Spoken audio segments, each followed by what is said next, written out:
Selamat sore lur. Salam satu hobi solder panas. Jadi sore hari ini kita mau bahas apa lur? Oke, kita bahas seputaran box speaker. Dengan tampilan seperti ini bagaimana menurut kalian lur? Sudah masuk belum? Nek misalnya tampilan seperti ini dijadikan rental sound system. Wow. Jadi sebuah rental audio sound system juga harus memperhatikan penampilan ya lur ya. Di samping kualitas audio yang mumpuni, penampilan juga harus dijaga. Oke lur, jadi selain box ini belum tak finishing, ternyata pengkabelannya masih semrawut lur, masih untel-untelan seperti ini. Jadi ini harusnya pakai spikon. Ini sudah ada lubang spikonnya lur, yang bagian mid high. Ini tak tutup pakai plat. Dan ini rencana mau tak pasangi spikon lur, plat spikon seperti ini. Namun hari ini aku mau pasang plat spikon di box ini lur, super mini scoop. Jadi ini box lama, belum ada lubang spikonnya di belakang sini. Kabelnya masih seperti ini, penyambungannya juga cuma diuntel-untel. Kalau yang box baru ini sudah tak kasih spikon lor, yang bawah ini. Nah ini dia, sudah tak pasangi spikon. Di dalam audio sound system yang namanya spikon itu sangat penting ya lor ya. Selain menambah cantik penampilan, tapi juga aman lor, aman dari konslet. Jadi semua box ini akan saya pasang plat spikon lengkap dengan jacknya lur. Jadi ini sudah saya siapkan 3 plat spikon untuk nanti di box mic hig ini 2, dan juga di box yang ini. Oh ya lur, kedua box ini sudah saya tes cek sound. Saya bandingkan antara box yang baru dan box yang lama. Ternyata suaranya hampir sama lur, tidak jauh berbeda, tidak ada perubahan yang signifikan. Jadi aku memutuskan tidak membuat box lagi yang seperti ini, cukup pakai yang lama.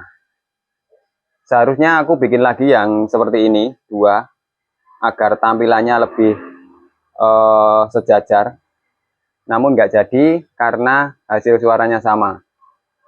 Biaya yang saya keluarkan cukup banyak, namun hasilnya tetap sama. Alhasil aku tetap memakai box yang ini. Lah terus kenapa suara yang dihasilkan hampir sama padahal ukuran boxnya berbeda? Ternyata permasalahannya bukan di boxnya lur, permasalahannya ada di speakernya, speaker dan juga power lur. Jadi spek power ini dan speaker ini sudah sesuai, sudah maksimal, namun tidak bisa mengejar horeg, tidak bisa mengejar glare dengan box seperti ini. Karena sudah maksimal, mau dipasang di box speaker model apa ya hanya sebatas clarity. Dan untuk box yang ini, yang baru ini, agar bisa glare ternyata harus menggunakan speaker yang berdaya watt besar, mungkin dengan coil yang 4 in atau 5 in. Ini coilnya, spoolnya,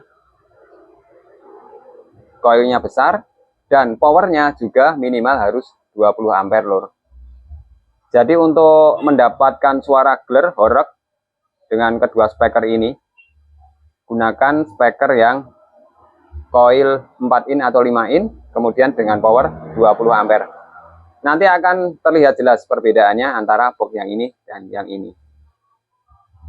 Jadi untuk speaker ini speakernya cuma 3 in coilnya. Dan daya speakernya itu cuma 300 watt ya. Jadi sudah maksimal didorong dengan power yang trafonya 10 ampere. Dan ternyata tidak bisa ngejar glare atau horeg. Ya wes, akhirnya cukup clarity aja. Untuk nada sublow-nya sedengan, nggak terlalu over, nggak terlalu horek-horek banget. Tapi sudah alhamdulillah lumayan. Ini cukup untuk tanggapan acara kecil-kecilan kelas RT ya lur ya. Jadi nggak apa-apa, saya tetap menggunakan box yang ini, yang baru dan yang lama. Untuk membuat box yang baru seperti ini harus pikir-pikir dulu lur. Besok nek sudah bisa membeli speaker yang spoolnya ukurannya 4 in atau 5 in. Dan minimal saya harus ganti trafo ini dengan yang 20 ampere atau mungkin nanti ganti power yang build up. Itu baru bisa mengejar gler dan korek. Tapi untuk sementara menurut saya ini sudah cukup lur. Kemarin saya sudah cek sound dan saya dengarkan dari jarak 200 meter. Itu suaranya sudah lumayan. Suara mid high-nya terdengar jernih. Dan untuk low sub-nya juga lumayan mantap. Oke lur, jadi seperti itu. Ini berdasarkan pengalaman ya lur ya. Semoga bisa bermanfaat buat kalian. Dan terima kasih sudah nonton video ini sampai selesai. Salam satu hobi, solder panas.